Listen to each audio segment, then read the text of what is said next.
आज हम टेंस पर आधारित 10 सेंटेंसेस की एक छोटी सी एक्सरसाइज सॉल्व करने वाले हैं। तो आपके एग्जाम में कुछ इस प्रकार क्वेश्चन आता है, fill in the blanks with the correct verb form. मतलब जो ब्लैंक है उसे उसमें आपको वर्ब का करेक्ट फॉर्म भरना है।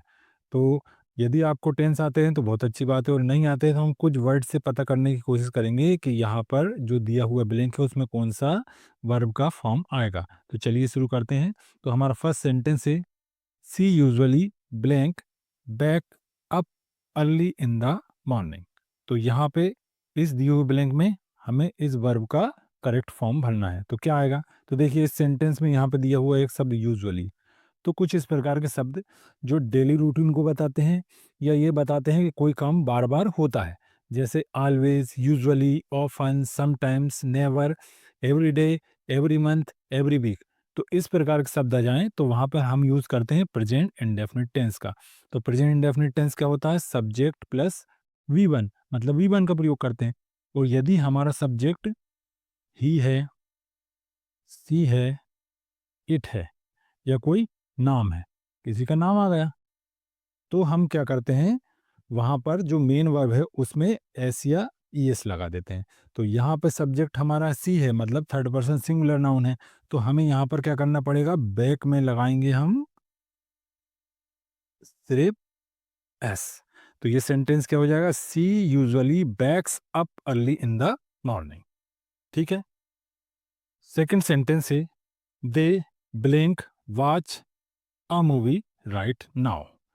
तो इस सेंटेंस में देखिए यहाँ पे दिया हुआ है राइट नाउ। राइट नाउ से क्या पता चलता है? राइट नाउ से हमें पता चलता है अभी। तो कुछ इस प्रकार शब्द जैसे now, at the moment, currently, right now, these days, look, इस प्रकार के शब्दों से हमें पता चलता है कि कोई काम करंट में जारी है, मतलब वर्तमान समय में जारी है। तो तब उस कंडीशन में हम यूज करते हैं कौन सा? Present continuous tense. और प्रेजेंट कंटिन्यूअस टेंस क्या होता है? प्रेजेंट कंटिन्यूअस टेंस होता है आपका सब्जेक्ट आता है, इसके बाद इज, एम, आर, इन तीन हेल्पिंग वर्ब में से कोई हेल्पिंग वर्ब आती है, फिर जो मेन वर्ब है वो आती है, उसमें हम आईएनजी का यूज करते हैं।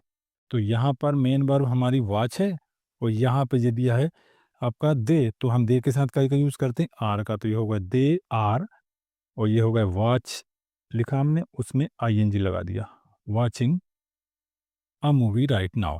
तो ये सेंटेंस क्या हो जाएगा हमारा? They are watching a movie right now.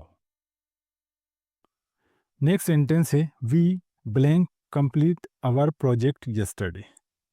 तो यहाँ पे कौन सा वर्ब का फॉर्म आएगा? तो देखिए यहाँ पर एक दिया हुआ है शब्द यस्टरडे। तो इस प्रकार के शब्द जैसे yesterday, previous day, ago, last day, last week, last year, तो इस प्रकार के शब्द आ जाएं तो वहां पर हम यूज करते हैं पास्ट इंडेफिनिट टेंस का। पास्ट इंडेफिनिट टेंस क्या होता है? सब्जेक्ट के बाद आता है हमारा वर्ब का सेकंड फॉर्म। तो यहाँ पर हमारा सब्जेक्ट भी है, और यहाँ पर हमारा वर्ब क्या है? कंप्लीट। तो उसका सेकंड फॉर्म आ जाएगा, तो क्या हो जाएगा? कंप्लीटेड। कंप्लीटेड। तो ये सेंटेंस क्या हो जाएगा? We completed our project yesterday, क्योंकि यहाँ पर एक खत्म समय की, फिनिश टाइम की बात हुई है। नेक्स्ट सेंटेंस है, by next week he blank. यहाँ पर वर्ब जो दी है हमें करेक्शन के लिए, फिनिश हिज असाइनमेंट। तो यहाँ पे कौन सा फॉर्म आएगा? तो देखिए यहाँ पे हमें दिया हुआ है by next week. By next week दिया है, तो जब भी बाय के साथ कोई फ्यूचर का समय दिया हो तो वहां पर हम यूज करते हैं फ्यूचर परफेक्ट टेंस का। तो फ्यूचर परफेक्ट टेंस क्या होता है? फ्यूचर परफेक्ट टेंस होता है आपका सब्जेक्ट के बाद आपका विल का यूज होगा, इसके बाद होगा आपका हैव का यूज, और इसके बाद आएगी वी थ्री। तो यहाँ पर क्या है? यहाँ पर आपका ही है, ही के बाद हम यूज कर देंगे विल का, ही विल, और फिर हैव आ जाएगा आपका, हैव। और वर्ब यहाँ पे क्या है? वर्ब आपकी है फिनिश, उसका थर्ड फॉर्म हो जाएगा FINISHED, फिनिश्ड। तो ये सेंटेंस क्या हो जाएगा? By next week he will have finished his assignment. Next sentence है, when I reached the station the train blank already leave. और यहाँ पर लीव वर्ब है जिसका हमें करेक्ट फॉर्म लिखना है इस ब्लैंक में। तो देखिए, जब भी इस प्रकार के सेंटेंस आए जब बेन के बाद पास्ट इंडेफिनिट टेंस का यूज हुआ हो, यहाँ पे पास्ट इंडेफिनिट हम कैसे समझ जाएंगे कि पास्ट इंडेफिनिट होता है सब्जेक्ट प्लस V2, और यहाँ पे देखिए यहाँ ये सब्जेक्ट और यहाँ पे रीच्ड वर्ब की सेकंड फॉर्म में, मतलब पास्ट इंडेफिनिट टेंस का यूज हुआ है। जब पास्ट इंडेफिनिट टेंस का एक पार्ट में यूज होता है बेन के बाद या बिफोर के बाद, तो उस कंडीशन में हम जब सेकंड पार्ट में जो टेंस यूज करते हैं वो हम करते हैं पास्ट परफेक्ट टेंस, मतलब had plus V3। Past perfect tense क्या होता है? Had plus V3। तो ये सेंटेंस क्या हो जाएगा हमारा? When I reach the station the train had, और इस हैड के बाद हमें ऑलरेडी लिखना पड़ेगा, और इसके बाद लीव का थर्ड फॉर्म क्या होता है? लेफ्ट। तो ये सेंटेंस क्या हो जाएगा? When I reach the station the train had already left. Next sentence है लुक द कैट ब्लिंक, और यहाँ पे जो वर्ब दी है वो है चेस द माउस। तो यहाँ पे अब देखते हैं इस वर्ब का कौन सा फॉर्म आएगा। तो देखिए यहाँ पे एक जो शब्द दिया हुआ है लुक, तो कुछ शब्द होते हैं जैसे कि now, at the moment, currently, right now, these days, look. इनसे क्या पता चलता है? इनसे पता चलता है कोई काम वर्तमान में जारी है, कंटिन्यू है। तो वहाँ पर हम यूज़ करते हैं प्रेजेंट कंटिन्यूअस टेंस का। तो प्रेजेंट कंटिन्यूअस टेंस क्या हो जाएगा? वही subject plus is am are में से कोई एक, और इसके बाद हम जो V1 यूज़ करते हैं उसमें लगा देते हैं हम ING। तो यहाँ पे क्या हो जाएगा? लुक। अब यहाँ द केट सिंगुलर है आपकी, तो उसके साथ हम इसका यूज़ करेंगे। इसके बाद जो चेस है उसमें ING लगा देंगे, तो ये क्या हो जाएगा? Chasing, chasing the mouse. तो ये सेंटेंस क्या हो जाएगा? Look the cat is chasing the mouse. Next sentence I blank not see, यहाँ पे सी वर्ब है, हिम सिंस लास्ट ईयर। तो यहाँ पे सी का कौन सा फॉर्म यूज होगा? तो देखिए यहाँ पर दिया हुआ है सिंस, तो जब भी सिंस और फार दिया हुआ है होता है तो हम क्या समझते हैं कि ये हमारा परफेक्ट कंटिन्यूअस का वाक्य है। Present perfect continuous, past perfect continuous, तो हम क्या समझते हैं? प्रेजेंट परफेक्ट कंटिन्यूअस या पास्ट परफेक्ट कंटिन्यूअस का वाक्य है। लेकिन यहाँ पर देखिए यहाँ पर क्या है? यहाँ पर लास्ट ईयर दिया है, मतलब ये फिनिश टाइम की बात हो रही है, और वर्ब भी हमारी है सी। तो इससे हमें क्या पता चल रहा है कि कोई काम पास्ट में खत्म हो चुका है, अभी जारी नहीं है। तो इस कंडीशन में हम इसे प्रेजेंट परफेक्ट कंटिन्यूअस में ना बनाकर कौन से टेंस में बनाएंगे? हम इसे बनाएंगे प्रेजेंट परफेक्ट टेंस में। तो प्रेजेंट परफेक्ट टेंस क्या होता है? वहां पर हम यूज करते हैं सब्जेक्ट के बाद हम यूज करते हैं हैज या हैव में से कोई एक, और इसके बाद हम यूज करते हैं V3 का।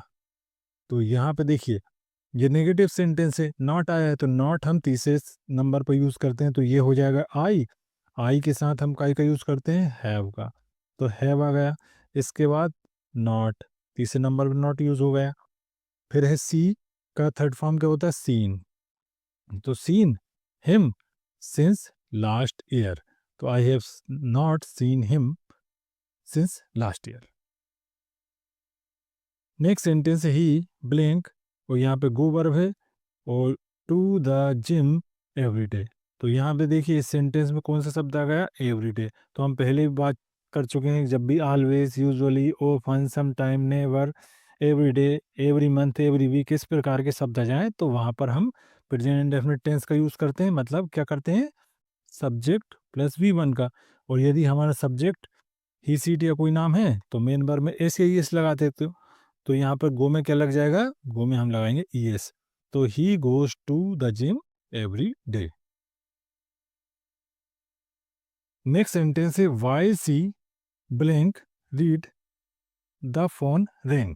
तो देखिए यहाँ पे रीड वर्ब दी हुई है, तो इसका करेक्ट फॉर्म हमें बनना है। तो क्या आएगा? तो देखिए यहाँ पर एक शब्द दिया हुआ है वाइल।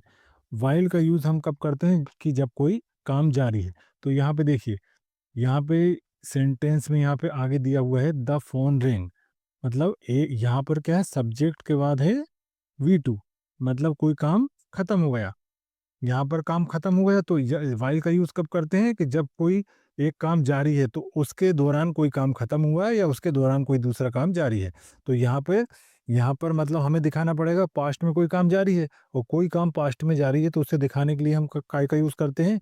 उसे दिखाने के लिए हम यूज़ करते हैं पास्ट कंटिन्यूअस टेंस का मतलब क्या है, सब्जेक्ट के बाद हम वाज या वर में से कोई यूज़ करते हैं और इसके बाद V1 में आईएनजी लगा देते हैं। तो ये होता है क्या हमारा पास्ट कंटिन्यूअस टेंस। तो ये सेंटेंस क्या हो जाएगा, व्हाइल सी, वो यहाँ पर सी के साथ हम वाज का यूज़ करेंगे, was reading, while she was reading the phone ring. Next sentence है दे ब्लैंक, और यहाँ पे मूव वर्ब दी हुई है to a new house next month. तो इस सेंटेंस में देखिए यहाँ पे दिया हुआ है नेक्स्ट मंथ, इससे हमें क्या पता चल रहा है, कोई काम भविष्य में होगा, फ्यूचर में होगा। तो यहाँ पर हम यूज़ करेंगे फ्यूचर इंडेफिनिट टेंस का। और फ्यूचर इंडेफिनिट टेंस का स्ट्रक्चर क्या होता है, सबसे पहले सब्जेक्ट आता है, फिर क्या होता है हमारा विल या सेल में से कोई एक हेल्पिंग वर्ब हम यूज़ करते हैं, इसके बाद V1 का प्रयोग किया जाता है। आई और वी के साथ हम सेल का यूज़ करते हैं, अन्य के साथ विल का यूज़ करते हैं। तो यहाँ पे दे दिया है तो हम विल का यूज़ करेंगे, तो क्या हो जाएगा, दे विल, और वर्ब की फर्स्ट फॉर्म आती है तो मूव भी हो जाएगा। तो ये हो गया they will move to a new house next month.